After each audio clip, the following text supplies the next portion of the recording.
Bom dia a todos e a todas.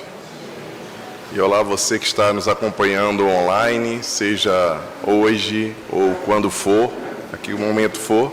Seja bem-vindo à Casa do Caminho presencial e à Casa do Caminho digital também. Vocês sejam bem-vindos, a primeira vez que estão aqui, muito bem-vindos à Casa do Caminho. Recentemente teve aquele apagão de luz aqui em São Paulo. Acho que a maioria de vocês deve saber a respeito disso, a não ser que estivessem viajando, né? Mas eu estava escalado para fazer o evangelho nesse dia. Alguém veio nesse dia aqui? Não, só para saber se tinha alguém que estava lá. Então vai ver a palestra de novo, gente. Vou dar um spoiler. Nesse dia do apagão, o salão estava mais ou menos cheio, mas tem um sabor especial quando a gente faz esse tipo de evento, esse tipo de momento, porque dá uma sensação de que a gente está fazendo o evangelho em casa. Quando faltou a luz, a gente ligou as velas, e daí eu saí daqui, pude transitar, fui para lá, fui para cá, a gente não ficou preso. E no final das contas a gente conseguiu fazer aquele evangelho mais íntimo. Eu pedi a Regina para repetir esse tema agora, porque algumas pessoas falaram, não, eu queria que tivesse ficado gravado, que era uma reflexão sobre o poder da prece, a eficácia da prece. E foi um evangelho assim muito tranquilo de verdade. Eu vou tentar reproduzir um pouco daquele clima. Nós não temos luz, mas nós temos um calor absurdo hoje. E são condições realmente memoráveis para nós entrarmos em 2026 lembrando desse momento que nós tivemos aqui, vamos ter aqui hoje. Bom, gente, eu queria começar com uma reflexão com vocês. A reflexão sobre a eficácia da prece ela é muito óbvia. Adianta orar? Quem de vocês nunca se pegou numa situação de se perguntar, para que orar? Por que eu deveria orar? Será que tem alguém realmente que está ouvindo as minhas preces, as minhas orações? Quando eu pego qualquer objeto, tem gente que gosta de orar com objetos na mão, tem gente que gosta de orar no altar, tem gente que gosta de orar de joelhos, tem gente que gosta de orar ao travesseiro, tem gente que gosta de orar no templo religioso, na casa espírita, em qualquer lugar. Mas a pergunta é, adianta orar? Será que Deus, toda vez que escuta as nossas preces, Ele resolve os problemas que nós colocamos apostos para Ele?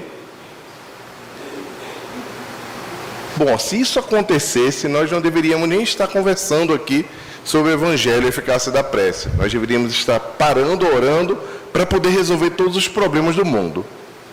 Nós já sabemos que nem tudo que nós pedimos, nem tudo que nós submetemos a Deus é atendido por Ele ou é respondido imediatamente da forma como a gente espera. E aí tem uma outra questão um pouco mais complexa, que geralmente as pessoas que têm um pensamento crítico e que muitas vezes é visto com maus olhos, que é a fé raciocinada, que a gente chama, que é defendida pelo Espiritismo, se perguntam, mas espera aí, para tudo. Eu li em A Gênese, que é um dos livros da obra básica, uma das obras básicas do Espiritismo, de que Deus é onisciente, Ele sabe tudo. Se Ele sabe tudo, para que então eu falar para Ele o óbvio? Ele já sabe tudo que eu quero.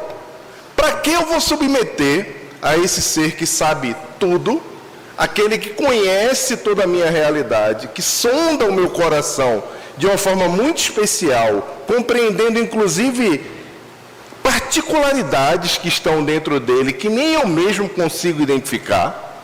Por que eu vou orar? Se Ele sabe de tudo, que perda de tempo? Não, eu vou colocar aqui, Ele já sabe. E ainda para tornar mais complexo, e a gente entrar flutuando nas dúvidas e nos pensamentos aqui, a oração que Jesus nos ensinou, uma oração perfeita, é uma convocação a falar assim: olha, que seja feita a tua vontade, a vossa vontade, aqui na terra como nos céus.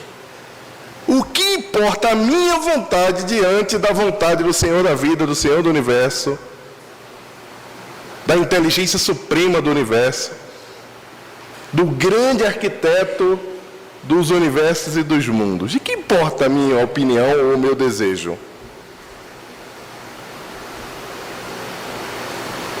Tem gente que está meio desanimado, achando que orou a vida inteira por acaso, né? Tem gente que está assim, olhando para mim. Onde é que esse cara vai chegar? Para a gente compreender se vale a pena pedir, falar sobre os nossos desejos, nós precisamos mergulhar em algumas questões que eu vou convidar vocês a fazerem. Como ponto de partida, o Livro dos Espíritos. Depois nós vamos penetrar um pouco dos mecanismos que foram ensinados pelos evangelistas por meio das ações de Jesus e contos e casos que aconteceram com ele. Na pergunta 659 do Livro dos Espíritos, Kardec a submete aos Espíritos. Eu vou ler aqui para vocês. Qual o caráter geral da prece? A prece é um ato de adoração. Orar a Deus, pensar nele, é aproximar-se dele, é pôr-se em comunicação com ele. As três coisas podemos propor-nos por meio da prece: louvar, pedir e agradecer. Há três coisas que nós podemos propor por meio da prece: louvar, pedir e agradecer. Então, pode pedir à vontade. Aquele orador pidão que encontra-se entre nós, está tudo bem, gente. Não há problema algum em nós fazermos o pedido a Deus sobre as nossas questões. Até porque Ele sabe. Eu mesmo às vezes faço isso quando eu vou orar. Eu começo primeiro agradecendo pelo dia, começo falando das coisas corriqueiras, das coisas que são óbvias a serem agradecidas, que Ele nos submete. Depois eu começo a pedir pelos outros, pedir pela saúde dos familiares, pedir pelo coração das pessoas que eu mais amo nesse mundo, pedir tranquilidade. Aí depois que eu peço tudo isso, eu coloco ali na mesa as coisas que eu desejo para a minha vida. Tem hora que você para e fala: ai gente, eu deveria estar fazendo isso, eu deveria ser bonzinho, não pedir nada para mim, eu não deveria fazer isso. Não tem problema de pedir, gente. Estamos chegando às vésperas de um ano novo. É um bom momento, inclusive, de pedir. Momento que as pessoas geralmente estão compondo metas, submetidas à história da meta, né? Pensando no que vai fazer. E o pior, assistindo online no Instagram, no TikTok, os coaches dizendo tudo que fizeram para poder jogar na sua cara que você não conseguiu fazer nada, que você é um fracassado. Hoje, inclusive, vai sair um conteúdo meu sobre livros. Porque basta você abrir as redes sociais que você vai ver a turma com uma pilha de livros desse tamanho. Esses são os livros que eu li esse ano. E aí você olha para a sua pilha assim e fala: eu sou um fracassado. Eu não fui para a academia, eu não li livro, eu não aprendi outro idioma, eu não comecei a caminhar, eu não cortei o sal, não cortei açúcar, não cortei o vinho. Eu não fui para a casa do caminho mais de uma vez por semana, nem apareci nessa frata, que foi o meu caso esse ano. E aí você olha lá o coach na rede social dizendo as coisas maravilhosas que ele fez, que no final das contas, ele não está querendo falar sobre o que ele fez, ele está querendo falar o que você não fez, e por isso que ele é maior. Aí uma boa coisa a fazer é chegar hoje e deixar de seguir essa turma toda na rede social. É uma prece por você. Deixa logo de seguir. Não, uma pilha de livros, você olha assim, rapaz, né? Mas tudo bem, né? Se nós acreditamos que é ousado pedir, ainda assim, por mais que eu tenha falado tudo isso para vocês, eu vou convidar vocês para a gente fazer uma viagem no Evangelho. Aí a gente vai pegar agora o Evangelho de Marcos, aquele Evangelho curtinho, o Evangelho que traz duas histórias que eu adoro. Inclusive no meu livro Não Deus, tem duas partes que são dedicadas a esses dois trechos, que eu vou dividir com vocês aqui, para a gente refletir juntos. A primeira é a cura do leproso. Nós temos, inclusive, dentro aqui do canal da Casa do Caminho, no comentário do The Chosen, da série, tem um capítulo inteiro, um comentário de 15 a 20 minutos, que a gente conversa sobre esse momento do encontro de Jesus com esse ser humano chamado leproso lá, que nós sabemos que a lepra não existe, nós sabemos que toda condição física que era visível, era considerada, era chamada assim pelos evangelistas. Vou tomar licença para falar e chamar de leproso, para a gente se situar historicamente no caso, tá? Está no Evangelho de Marcos, logo no início do Evangelho de Marcos, Marcos 1, 40. Um leproso aproximou-se dele, de Jesus, e suplicou-lhe de joelhos, prostrado ao chão: se quiseres, podes purificar-me. Ok? Olha a frase. Se quiseres, podes me purificar. Cheio de compaixão, Jesus estendeu a mão, tocou nele, aquele homem extremamente, e disse: que seja purificado. E imediatamente a lepra o deixou e ele foi purificado. No Evangelho de Mateus, a narração é até mais emocionante, que ele diz: eu quero. E ele foi purificado. Aquele homem foi curado naquele momento. É o que no Evangelho de João ele chama de sinais. João não se reporta aos chamados milagres como milagres. Ele chama sinais, porque são os sinais em que o povo estava diante do Messias, daquele que ia cortar o mundo em dois, do ponto de vista histórico, daquele que vinha para curar o mundo.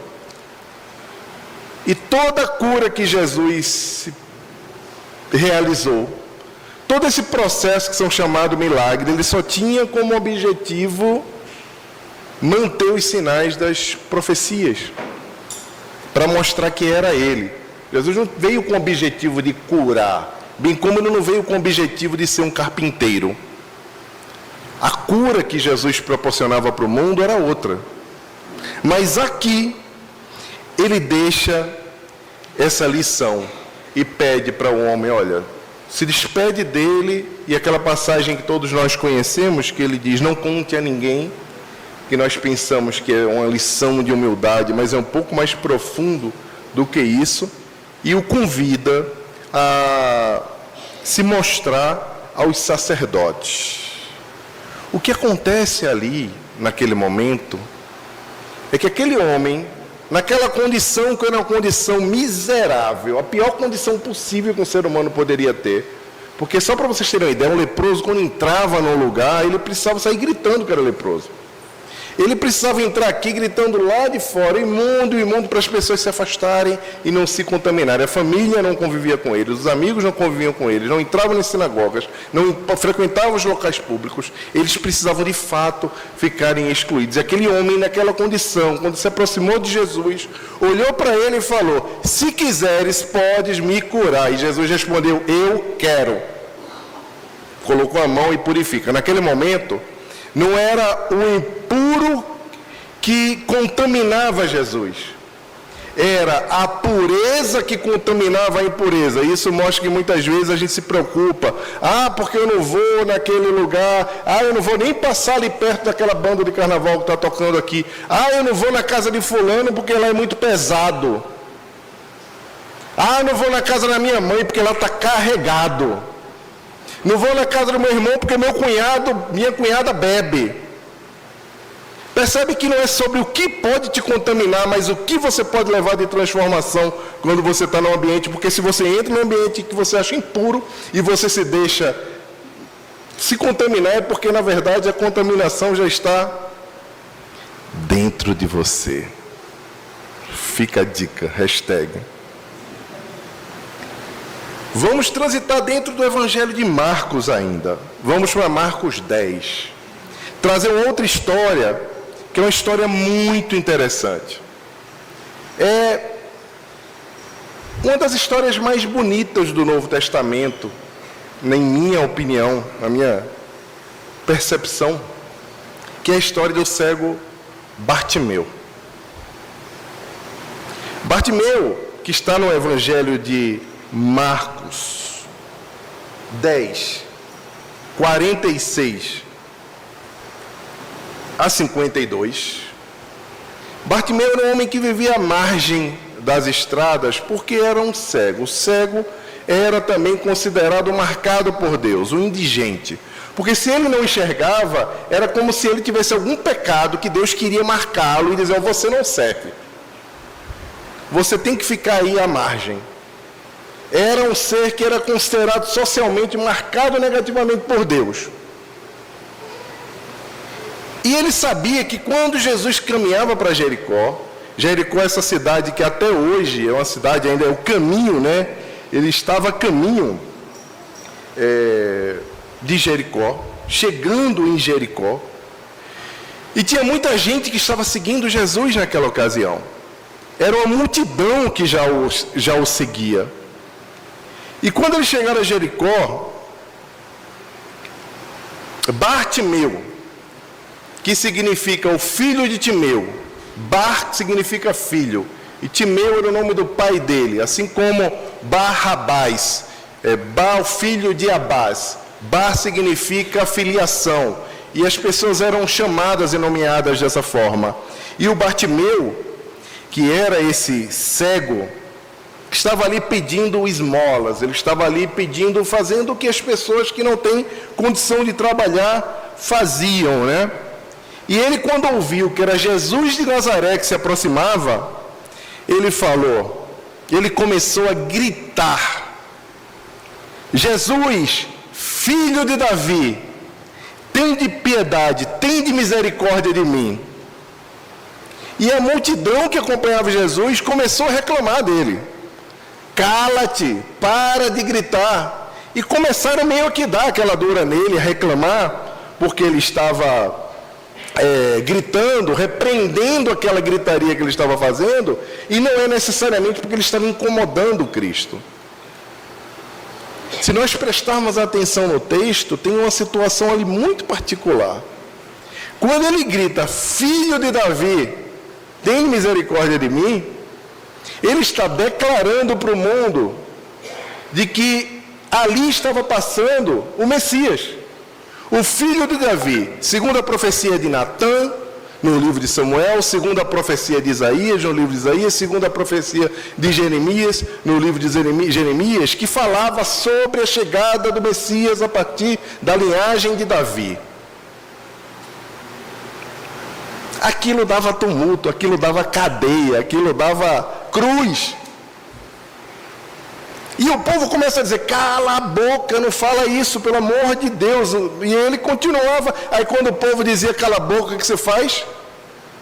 O que ele fazia? Igual quando eu peço para minha filha não falar alto. Tem 3 anos e meio, a Luísa. Alguns conhecem aqui já viram. Aí que ele gritou: filho de Davi, tende misericórdia de mim. Aí quando ele ia passando: filho de Davi, tende misericórdia de mim, o que acontece? Jesus caminhando, o que acontece com Jesus, segundo a narração do Evangelho de Marcos? Ele para. Jesus para, se retorna para o meio da multidão, não consegue ver o homem cego que estava ali, o Bartimeu, e fala: tragam-no aqui. E ele veio. O povo, a essa hora, meio que já entendeu que Bartimeu tinha alguma coisa especial. Quem imagina? O popstar da ocasião fala: tragam esse homem aqui. E todo mundo começou: vai, levanta-te, vem logo, ele está te chamando. Imediatamente Bartimeu jogou sua capa no chão, foi até Jesus. E é importante a gente entender o que significa jogar a capa no chão, porque a capa era como uma identidade, era o direito que ele tinha de pedir, era uma licença para que ele estivesse ali pedindo na rua, não era bagunça. E a capa era a única coisa que ele tinha, a capa era o único sustento que ele tinha, a capa era a única possibilidade dele sobreviver.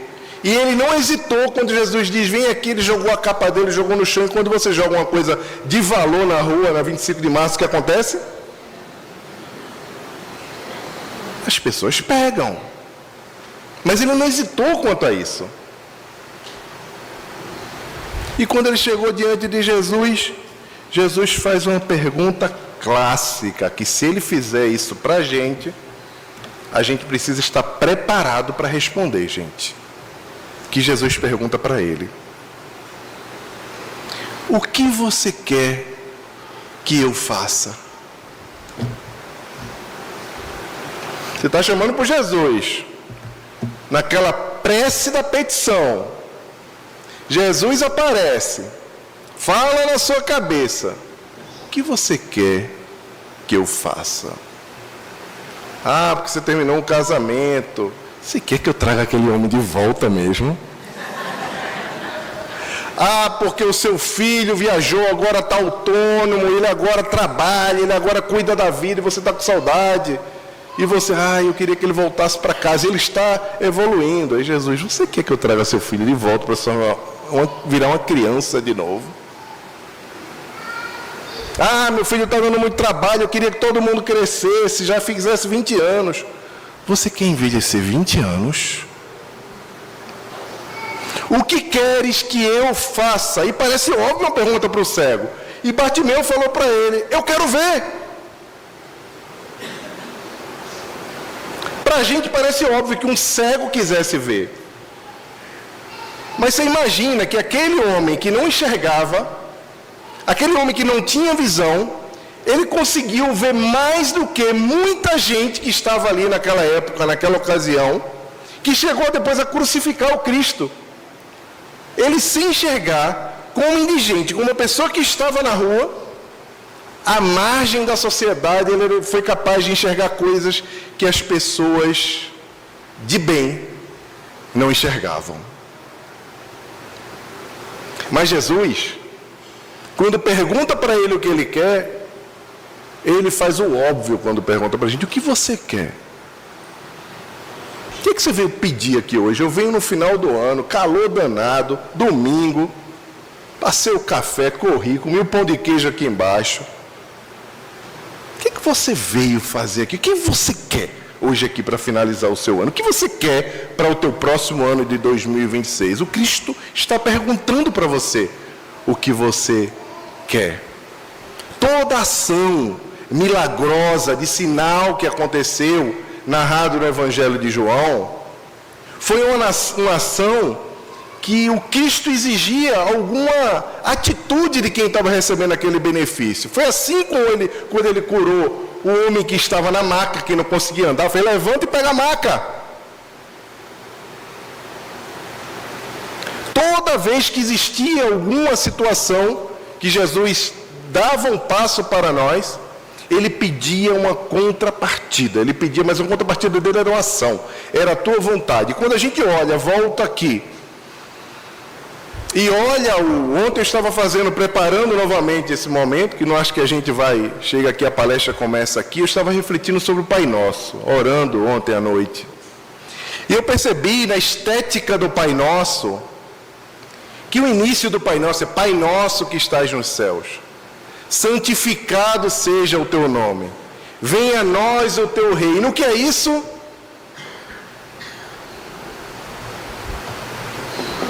Louvar. É louvar. O Pai Nosso começa com louvor. Começa com a santificação do nome de Deus. Começa falando sobre a importância dele. Para depois ele continua, né? O pão nosso de cada dia nos dai hoje. O pão espiritual, o pão físico, o pão de queijo. Eu estou com fome, gente. Eu estou pensando nesse pão de queijo daqui a pouco. O pão só pode. Você fala nesse pão de queijo. Tá chegando cheiro aqui, não, né? Fome mesmo que eu estou.